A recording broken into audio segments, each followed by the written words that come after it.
നമ്മളിപ്പോൾ 16, 17, 18 തുടങ്ങിയ ഒരു 3-ാം തീയതി വരെയുള്ള ക്രിയകളാണ് നമ്മളിവിടെ യോജിപ്പിച്ചിരിക്കുന്നത്. അതിൽ 16, 17, 18 ഇത് പിതൃയാന പദ്ധതിയാണ്. അതായത് ആദ്യമേ തന്നെ പിതൃക്കളെ നമ്മളുടെ ജീവിതത്തിൽ നമ്മളായി നിൽക്കുന്നതായ പിതൃക്കളെ നമസ്കരിച്ചുകൊണ്ട് 3 ദിവസത്തെ ക്രിയകളാണ് എടുത്തിരുന്നത്. അത് 4 പ്രധാന ക്രിയകളാണ് യോജിപ്പിച്ചത്. ഒന്ന് ശ്രീവിദ്യ സാധന പദ്ധതിയിൽ നോക്കുകയാണെങ്കിൽ ശ്രീവിദ്യയാണ്. ഇത് ദേവിയുടെ സ്ഥലമായതുകൊണ്ട് തന്നെ ഞങ്ങൾ ആദ്യം നോക്കിയത് ദേവിയെ നമസ്കരിക്കുക എന്നുള്ളതാണ്. അതുകൊണ്ട് സാധനാ പദ്ധതിയിൽ ശ്രീവിദ്യ തന്നെ നിർത്തിക്കൊണ്ട് തന്നെ ദേവിയെ 5 സ്വരൂപത്തിൽ പൂജിച്ചുകൊണ്ടാണ് ആദ്യത്തെ പദ്ധതി എടുത്തിരിക്കുന്നത്. രണ്ടാമത്തേത് എടുക്കുന്ന വൈദിക പദ്ധതിയാണ്. പ്രത്യേകിച്ച് തിരുനാവായ എന്ന് പറയുന്നത് വേദത്തിന് ഏറ്റവും പ്രമാണപ്രസരമായിട്ടുള്ള ഒരു സ്ഥലമാണ്. അതുകൊണ്ട് വൈദിക പദ്ധതിയും.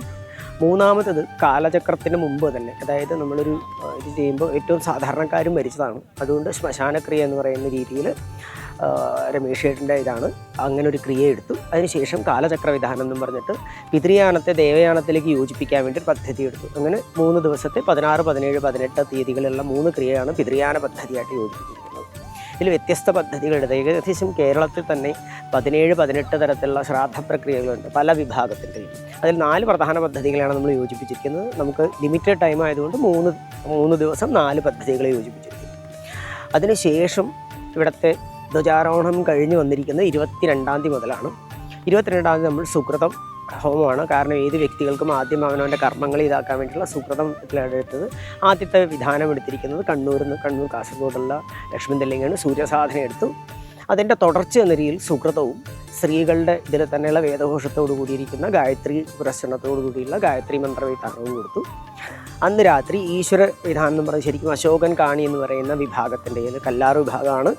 അവരുടെ പഴയ ട്രഡീഷണൽ നമ്മൾ പറയില്ലേ ഇരിക്കു വയ്ക്കുക എന്നൊക്കെ പറഞ്ഞ് നമ്മൾ മലയാളത്തിൽ പറയുന്ന പഴയ പദ്ധതിയിലുള്ളതാണ് ആദ്യത്തെ ഭാഗം. അതായത് ആദ്യത്തെ ദിവസം അങ്ങനെ സൂര്യനെ ഉപാസിക്കുന്ന രീതിയിലുള്ള പഴയ പദ്ധതികൾ നിങ്ങൾക്ക് ശ്രദ്ധിച്ചാൽ മനസ്സിലാവും. ഒന്ന് തിരുവനന്തപുരം ആണെങ്കിൽ ഒന്ന് കണ്ണൂർ കാസർഗോഡാണ്. അതായത് 2 പദ്ധതികളെയും യോജിപ്പിച്ചുകൊണ്ടാണ് അങ്ങോട്ടേക്ക് പോയിരിക്കുന്നത്.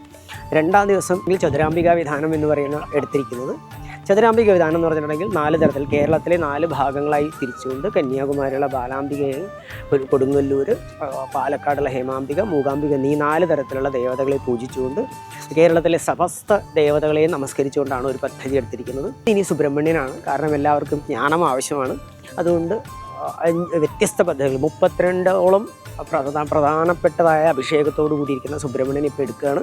അതിനുശേഷം ശിവനും പറയും സകുടുംബം എടുത്ത് അതിൽ ബാലാപരമേശ്വരി സ്പെസിഫിക്കായിട്ട് ബാലാസുബ്രഹ്മണ്യ മന്ത്രത്തെ യോജിപ്പിച്ചുകൊണ്ട് ശാരദാ പദ്ധതിയിലേക്ക് യോജിപ്പിച്ചിരിക്കുകയാണ്. അപ്പോൾ ശാസ്ത്രം എന്നൊരു സാധനത്തിൽ അല്ലെങ്കിൽ വിദ്യ കേരളത്തിലെ എല്ലാവർക്കും ഒരു വിദ്യ ഉണ്ടാവണം എന്ന അർത്ഥത്തിൽ സുബ്രഹ്മണ്യ പദ്ധതി എടുത്തിരിക്കുന്നു. അടുത്ത ദിവസങ്ങളിലേക്ക് പോകുമ്പോൾ നമുക്ക് കാളിയാണ് പ്രധാനപ്പെട്ട കേരളത്തിൻ്റെ അധീശ്വരിയായിരിക്കുന്ന കാളിയാണ് എടുത്തിരിക്കുന്നത്. അതിനുശേഷം ഒരു വ്യക്തിക്ക് ഏറ്റവും പ്രധാനമായിട്ട് വരുന്നത് നവഗ്രഹങ്ങളാണ്. ഗ്രഹബാധകളും ബാക്കിയുള്ളതാണ്. അതുകൊണ്ട് നവഗ്രഹ പൂജ.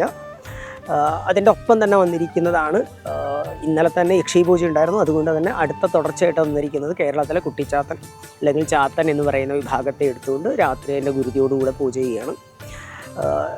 നമുക്ക് നോക്കുമ്പോൾ അറിയാം ഗ്രഹങ്ങളുടെ ഇത് വരുന്ന ഹനുമാൻ സ്വാമിയാണ്. അതുകൊണ്ട് ഹനുമാനെയും കൂടെ യോജിപ്പിച്ചിട്ടുണ്ട്. ഇതിൻ്റെ തുടർച്ച എന്ന രീതിയിൽ വരുന്നത് നമ്മളുടെ ഏറ്റവും പ്രധാനപ്പെട്ട റൂട്ടഡ് ആയിട്ടുള്ള ചില ക്രിയകളുണ്ട്. സാധാരണ ആളുകൾ പുറത്തേക്ക് വരാത്ത കാട്ടുനായ്ക്ക് പണിയ വിഭാഗത്തിൻ്റെയൊക്കെയാണ്. അവരുടെ ഇതേമാതിരി ഈശ്വര പൂജ തന്നെയായിട്ടാണ് അവരെടുക്കുക. പക്ഷേ നമ്മൾ പറയുന്ന രീതിയിലുള്ള ഇന്നത്തെ വൈദിക മന്ത്രങ്ങളോ ഇല്ലെങ്കിൽ ആഗമപ്രധാനമല്ല, അതിന് മുമ്പുള്ള ഒരു പദ്ധതിക്രമമാണ്. അതുകൊണ്ട് അവർ ആ ദേവനൃത്തത്തോടു കൂടിയാണ് അല്ലെങ്കിൽ ദൈവപൂജ ചെയ്യുമ്പോൾ തന്നെ നൃത്തത്തോടു കൂടിയുള്ളതാണ്. ഇങ്ങനെ നോക്കുകയാണെങ്കിൽ നമ്മൾ യോജിപ്പിച്ചിരിക്കുന്ന ആദ്യം മുതൽ അവസാനം വരെ യോജിപ്പിച്ചിരിക്കുന്നത് കേരളത്തിലെ ഏകദേശം 33-ലധികം വരുന്ന പദ്ധതികളെ യോജിപ്പിച്ചുകൊണ്ടാണ് എടുത്തിരിക്കുന്നത്. ഇതിനൊരു വിശേഷതയും കൂടിയുണ്ട്. ഒരു ആചാരൻ ഒരാളെ നിർത്തുമ്പോൾ തന്നെ അതിൻ്റെ കൂടെയുള്ളവരും വ്യത്യസ്ത പദ്ധതികളിൽ യോജിപ്പിച്ചുകൊണ്ടാണ്. ഇപ്പോൾ നാളെ വരുന്ന 19 പേരുണ്ടെങ്കിൽ അതിൽ 7-8 പേരെങ്കിലും വ്യത്യസ്ത പദ്ധതികളെ യോജിപ്പിച്ചുകൊണ്ടാണ് ഒരു ആചാരൻ്റെ കീഴിൽ വരുന്നത്. അപ്പോൾ ശ്രദ്ധിച്ചാൽ മതി, ഒരാൾ മാത്രമല്ല ആ വിഷയത്തിൽ നിൽക്കുന്ന പലതരം ആളുകൾ ഒരുമിച്ച് ചേർത്തുകൊണ്ടാണ് ഇവിടെ എടുത്തിരിക്കുന്നത്. നമ്മൾ സാധാരണ ഒരു ഇത് പറയാറുണ്ട്, നമ്പൂതിരി മുതൽ നായാടി വരുമെന്നോ അല്ലെങ്കിൽ നായാടി മുതൽ നമ്പൂതിരി വരെയെന്നും നമ്മൾ പറയാറുണ്ട്. ഇവിടെ നമ്മൾ പറയുകയല്ല, കേരളത്തിലെ അങ്ങോളം ഇങ്ങോളമുള്ള ആളുകൾ എല്ലാ ആചാര്യന്മാരെയും ഒരുമിച്ച് ചേർത്തുകൊണ്ട് നമ്മൾ ഈ 10-12 ദിവസത്തെ ക്രിയാപദ്ധതിയെ യോജിപ്പിച്ചിരിക്കുന്നതാണ്.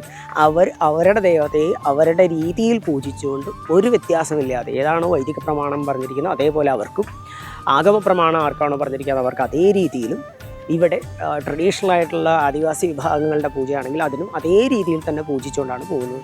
ഇങ്ങനെ രണ്ടാമത്തെ പദ്ധതി ദേവയാന പദ്ധതിയാണ്. അത് ശ്രീചക്ര പൂജയോടുകൂടിയാണ് അവസാനിപ്പിക്കുന്നത്. അതിൻ്റെ ഇടയിൽ ദ്വാദശനാമ പൂജ ഉൾപ്പെടെയുള്ള കുറേ പദ്ധതികൾ യോജിപ്പിച്ചിട്ടുണ്ട്. പറയാനാണെങ്കിൽ ഈ 15 ദിവസം കൊണ്ട് ഏകദേശം 23-ലധികം പൂജകൾ, പ്രധാന പൂജകളുണ്ട്. 2-ാം തീയതിയോടുകൂടി ദേവയാന പദ്ധതി അങ്ങോട്ട് പൂർത്തിയാക്കുകയാണ്. ശ്രീചക്ര പൂജയും അതിനുശേഷം സുബ്രഹ്മണ്യ പൂജയും പൂജയും ഉൾപ്പെടെയുള്ള എല്ലാ ക്രിയകളോടും യോജിപ്പിച്ച് അവസാനിപ്പിച്ചതിന് ശേഷം ലാസ്റ്റ് ദിവസം ഋഷിയാനം എന്ന യോജിപ്പിച്ചിരിക്കുകയാണ്. ഗുരുക്കന്മാരെ എല്ലാവരും നമസ്കരിക്കാൻ വേണ്ടിയിട്ടുള്ള ദിവസമാണ്. അന്ന് തന്നെ പരശുരാമ പൂജയുണ്ട്. ഇങ്ങനെയുള്ള ഒരു ക്രിയാപദ്ധതി, അതായത് 3 തരത്തിലുള്ള പദ്ധതികളിൽ ആദ്യം പിതൃയാന പദ്ധതി, ദേവയാന പദ്ധതി, ഋഷിയാന പദ്ധതി, 3 തരത്തിലാണ് ഇത് യോജിപ്പിച്ചിരിക്കുന്നത്.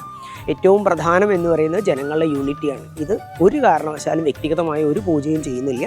റെസീറ്റ് എടുക്കുമ്പോൾ പോലും ആ വ്യക്തി എന്നതിലുപരിയായിട്ട് ആ വ്യക്തി ഒരു സമൂഹത്തിൻ്റെ ഭാഗമാണെന്ന് പറഞ്ഞുകൊണ്ട് അവരെ അതിലേക്ക് യോജിപ്പിച്ചിരിക്കുന്നത്. വ്യക്തികളായിട്ടുള്ള പൂജയല്ല, ആ വ്യക്തികളും സമൂഹത്തിൻ്റെ ആണെന്ന് മനസ്സിലാക്കിക്കൊണ്ട് അവരെ ബോധിപ്പിച്ചുകൊണ്ടാണ് ക്രിയ ചെയ്തിരിക്കുന്നത്. ആ പ്രസാദമാണ് എല്ലാവർക്കും കൊടുക്കുന്നത്.